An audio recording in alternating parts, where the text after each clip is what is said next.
I'd like to demonstrate a cedar top parlor size guitar, which from my understanding is closer to a double O classical size guitar, maybe as far as the bottom goes on it. Finding the sound palette to be very unique and fun. I'm finding it to be very fun. At first I was a little bit dismayed that most everything is compared to spruce top, and I understand why.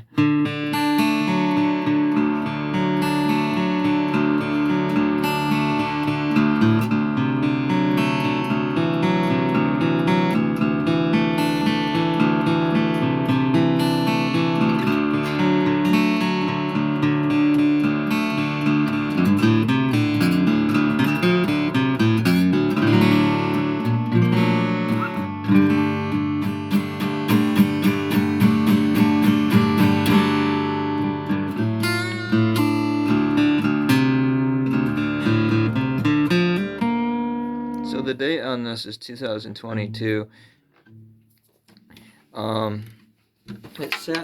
It sat about earlier for a while in the box. Took a nap, unboxed it. you know? So I'm thinking it was in a factory. It was sealed in a box since 2022. And it doesn't really make me wonder about the top wood as much as it does the strings that are on it right now, I think they're EXP D'Addario strings, and they're lights from as much as I could tell, because I put some bone pins in there that I had made, and they actually slipped right in. I had my sandpaper out, and I had a pocket knife, and I was ready to do what I had done for every guitar I have. For every guitar I have at this point, except for the ones that don't have pins, which would be the resonator and electric guitars, obviously. I was getting ready to fit them, and they dropped right in, and I was like, oh god. So they're a bit loose. They're not even going to be compatible with my bridge, is what I was thinking. And it turns out the stock ones,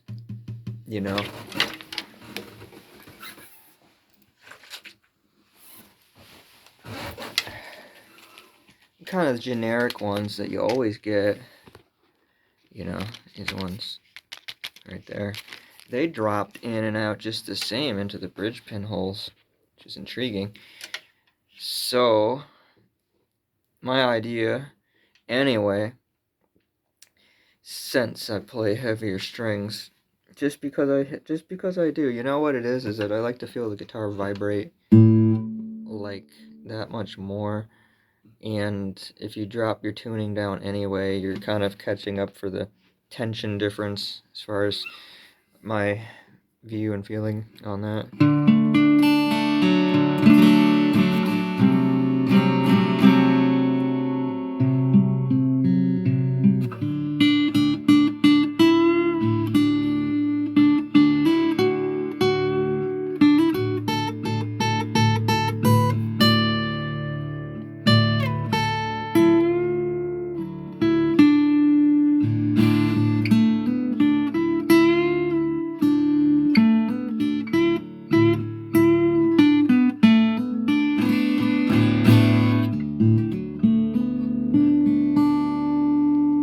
So I'm noticing I started to read so many different things about opening up of cedar tops, the pros and cons of cedar tops, and all of this and all that. And the guitar is right here. It's for me and to play and figure it out and answer my own questions about it, and to not really contend with all these already drawn conclusions. And if there are any, negative assets, which is how I'll term it, of the guitar, is basically like the idea that if you're a heavy strummer, which I am a lot of the time, but I could refine getting the palette and the, use of this guitar to a different style and approach it in a different way. That's one perspective about having a different kind of top wood for your soundboard, the cedar here.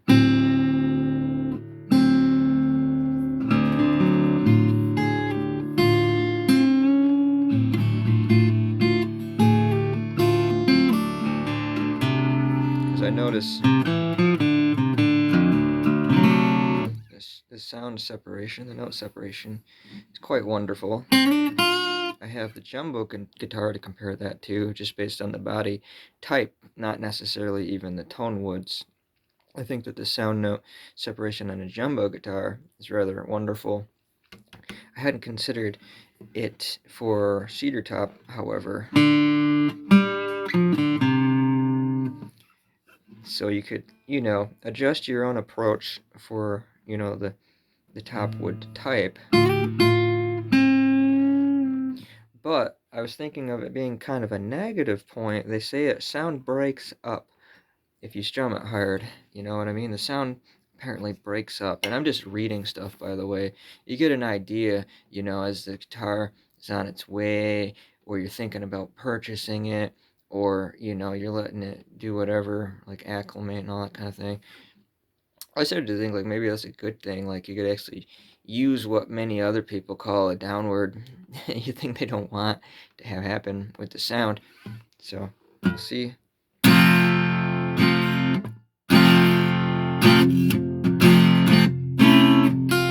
on a second. We're going to have a better introduction to heavy strumming than that.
Bizarre with it or whatever. I mean, come on, what do you want to do, huh?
excuse me there.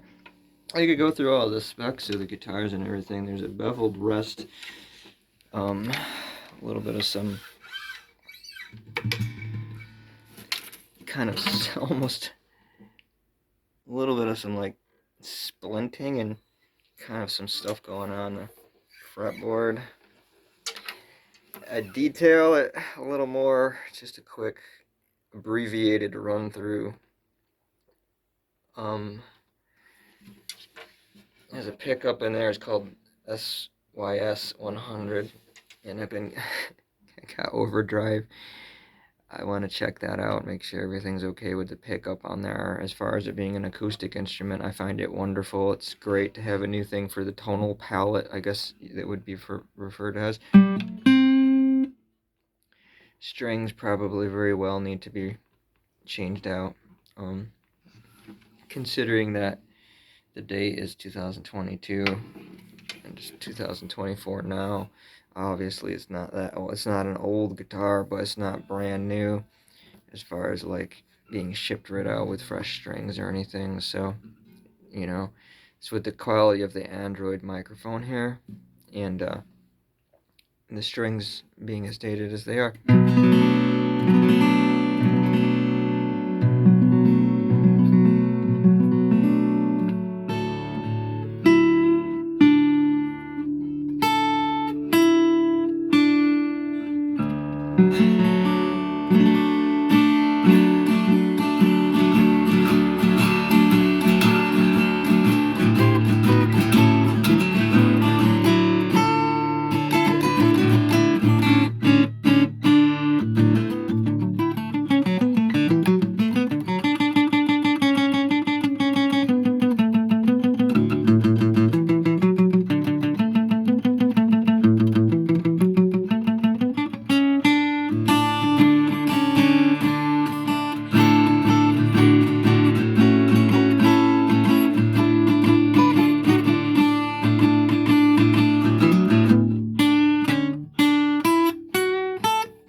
Anyway, yeah, I'm having a lot of fun with it, and it's honestly not even really ready to be introduced via video. I just felt like playing, and I've been playing a lot, and I'm probably into like, maybe like 3 hours of playing this so far, roughly, since getting it, and I just wasn't recording anything that was being played, so I had gone through a lot of different styles, playing.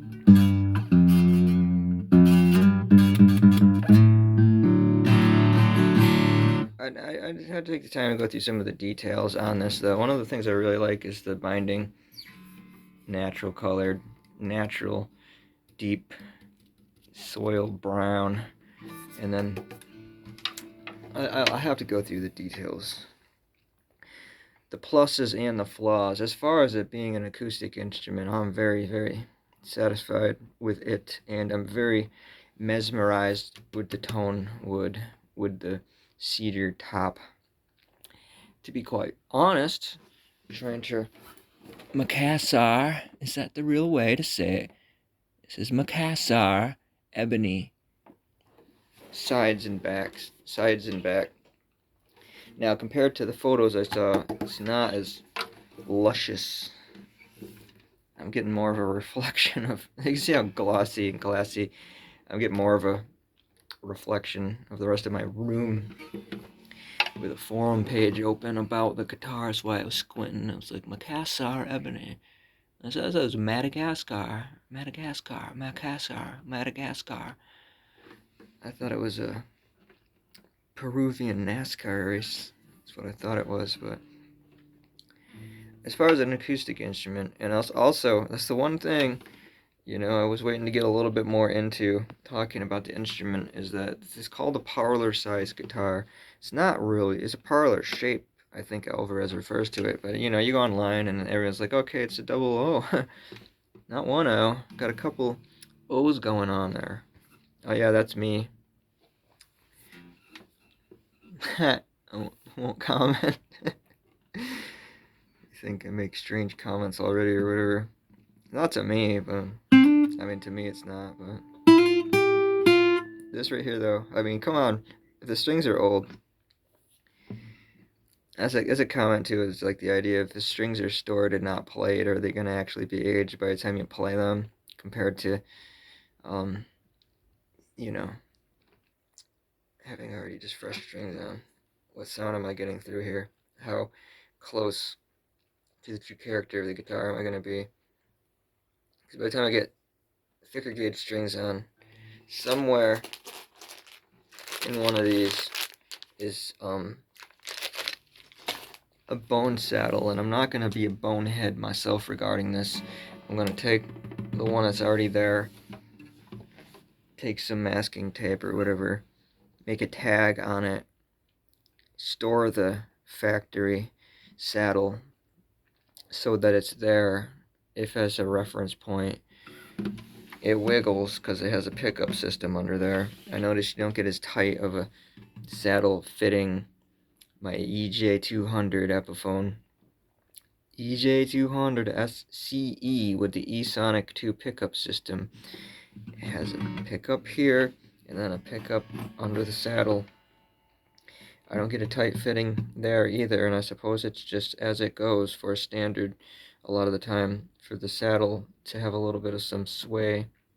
I myself don't agree that you get as much vibration, you know, from where it's supposed to grip a bit into the bridge and then, you know, intone the soundboard and everything.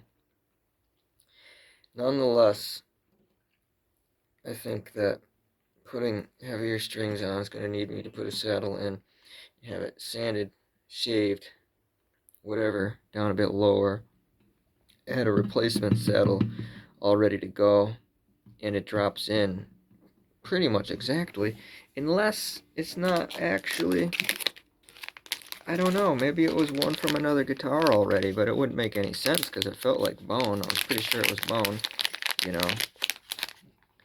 So it wouldn't be that one because I already wrote on that one.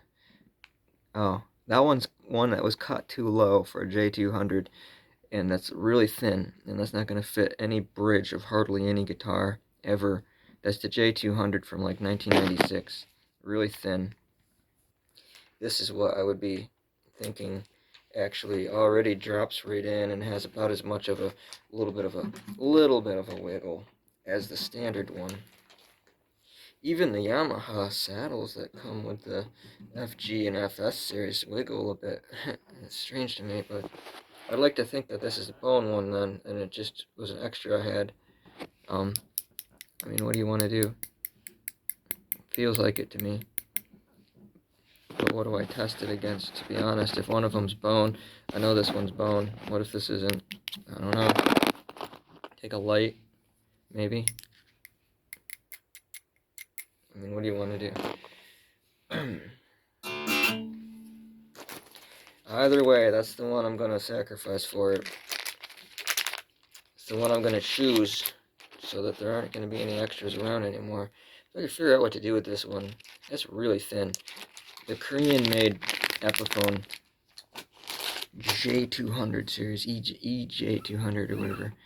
Really thin saddles. I don't know what other guitar I'd ever use that for. That extra saddle. It's just going to be there, I suppose.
all the deacons away from my channel trying to throw side shots at me for no apparent reason. Which I made a joke about, put myself out, off even more, unhinged seeming on purpose.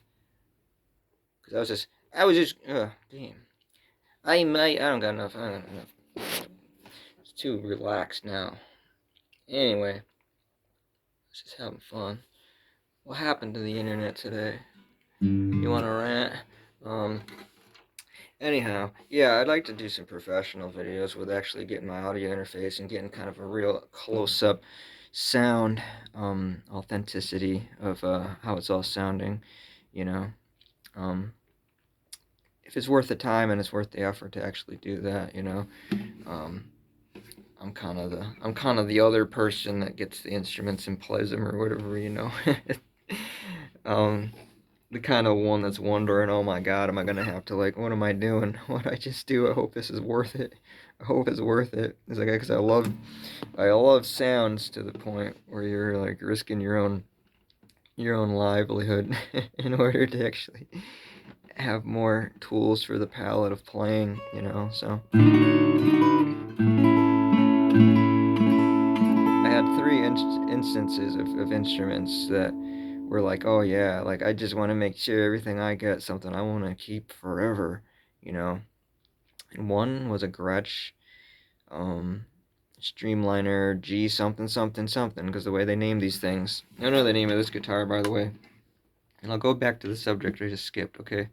I won't do that thing. AMP-E915-EARSHB. In the future, we'll get to what that all means. But I had a Gretsch guitar, and I had a tremolo. Now, if I have a solid body guitar, it can be whatever width I want it to be. If a semi-hollow, it gets to be in a different territory. And a full hollow, oh man, that's what I want. It's a full hollow guitar. But I had a Gretsch Streamliner with a Bigsby that never stayed in tune ever. It had a noisy saddle piece. So much of it was going to need to be upgraded on it. Had P90s, which were really noisy, and I was getting really picky about it. I couldn't find any mojo in it or anything at all. I skipped over this really old guitar. It wasn't even like a name brand guitar. It was this used vintage thing with like pieces moved around on it. Like the switch was actually used to be one here, and it got moved down to there. And I should have got that one, and I never did. I had this Gretsch. It was just the same as all the other Gretches of the Streamliner series. About a year and a half later, the price on it just blomp. I ended up trading the thing in. I did graphics on the pickguard. Probably pissed everybody off ever in the world. Everyone got mad about that situation. I was more mad about it than they were, but tried to refurbish the pickguard, which I did all these graphics on and everything. I was like, this thing's for life. I'm never gonna like trade this out or sell it or anything. I was just like, man, I'm getting tired of the tremolo. Just use it a little bit, and it's all out of tune. I gotta mess around with this and this and this. It's like, oh, I'm gonna install locking tuners on it. That'll fix it up. It's like, no, I'm not even gonna go there and try that. It didn't sound like a Gretsch. I don't know what I was thinking. If I was gonna get a Gretsch at all, I want a fat one. I want to have the possibility of feedback issues or whatever. I don't care. I need a fat Gretsch. I don't know what I was thinking. I was a damn fool. Traded that out. Another one was holy shit, another Gretsch. It was a Gretsch Bobtail. It was a bigger version of the Boxcar, only for whatever reason the neck shape on it made it so unplayable that I kept hitting the wrong string every time, and I play different neck types. The thinnest neck type I'm playing is the FS800, and I do miss a little whatever string I'm going for. I feel like the FG830 has a little bit of a wider neck, even though the FS and FGs are kind of the same series.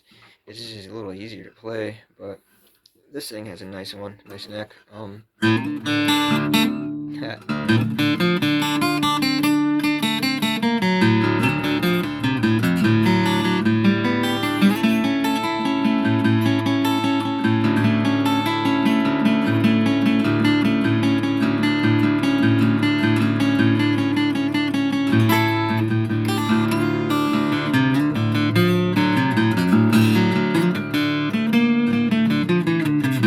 mean, I will miss because I don't know what the hell I'm doing anyway.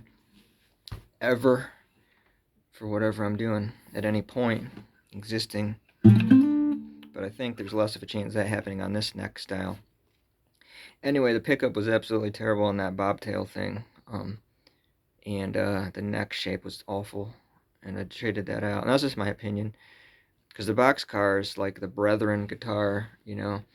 And it was before they put the neck even more slanted. Even more of a V. And that thing's great. I love it. I love that guitar. And I amplify that. I hook up, you know, a mic by GLS. It's an SM, I think 57 rip-off mic. It's amazing. I love it. It's worth every penny. I run that through a compressor sustainer mic. It's cheap.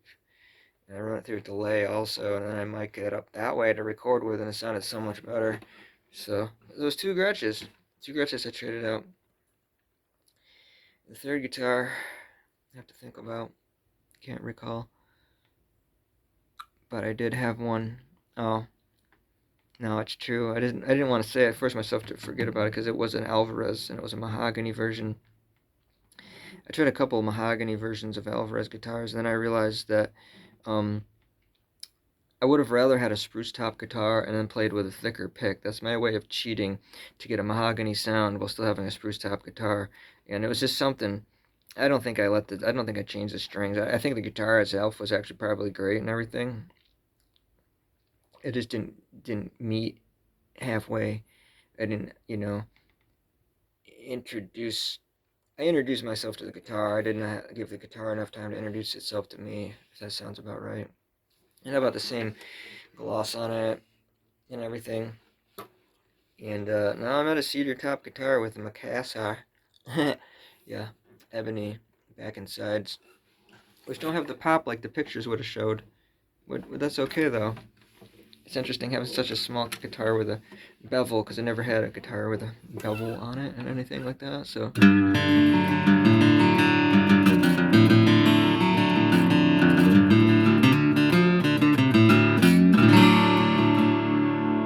Now I'm playing like this. I was just doing like really super gentle stuff earlier and having a hell of a time.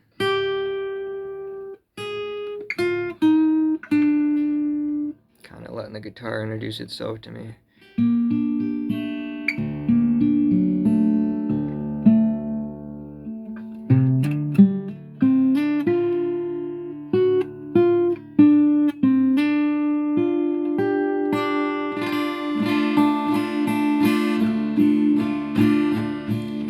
So I think recording, if I ever get around to it, I want to record some things, with some intent of feeling and soul and all that. You know, I think recording instrumental album using this guitar will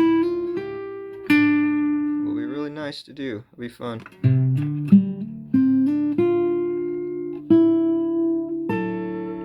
I put some lemon oil on the bridge and up the fretboard. It's still a little bit damp from that probably, and the strings, thankfully that they're old, I'm pressing in, probably wearing the strings a bit, but that's fine. I'll keep the strings on until I'm ready to do a few of those things I mentioned already.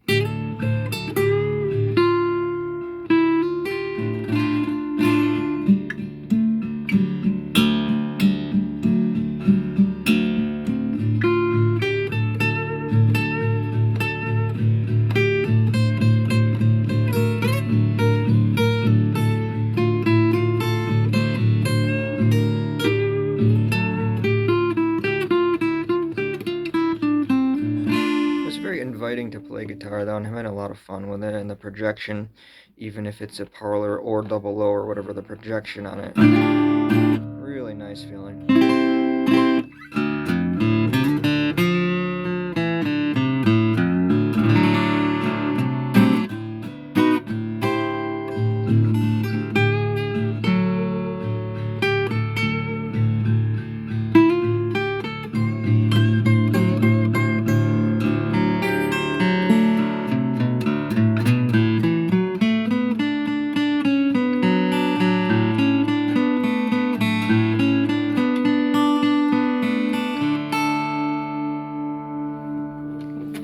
That's 30 minutes.